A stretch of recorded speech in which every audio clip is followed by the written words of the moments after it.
Dito, Lord God, sa iyong bahay-sambahan, Lord.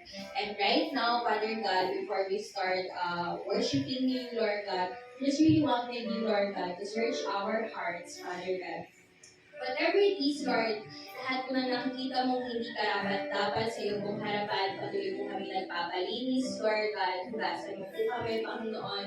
Continue, Lord God, to cleanse us, Panginoon, and continue to clean us, Father God, with more of you, Lord God. Hallelujah, Panginoon. Salamat, Lord God, for the forgiveness, Panginoon, and patuloy, Lord, na ikaw pong sumama sa bawat isa. We just pray, Lord God, na matagpuan mo ng bawat isa right now, Panginoon. Let your anointing, the double portion of your anointing power be upon each and every one of us, Lord God. Anoint us, Lord, from the top of our head to the sole of our feet, Lord God, Panginoon. Continue, Lord God, Panginoon, to be with us, Panginoon. Patuloy po namin sinusuot, Lord God, yes, Lord God, yung armor of God, Lord God, hallelujah, Panginoon, the breastplate of righteousness, Lord God, the helmet of salvation, the shield of faith, Lord God, yung sandalya sa paghahayag ng mabuting balita, Lord God, and the sword of the Spirit, which is the word of God, Lord God, hallelujah. Samahan po kami, Panginoon, may we give our best worship to you, Lord God.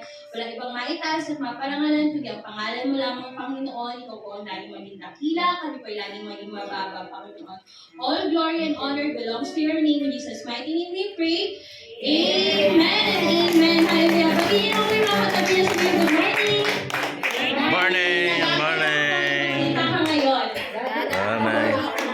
Amen. Hallelujah. Mas lalong nagagalak po ang ating Panginoon. Sabi po niya sa awit 100, verse 4, pumasok sa kanyang templo na ang puso'y nagdiriwang, umaawit, nagpupuri sa loob ng dakong banal. Purihin ang ngalan niya at siya'y pasalamatan. Amen.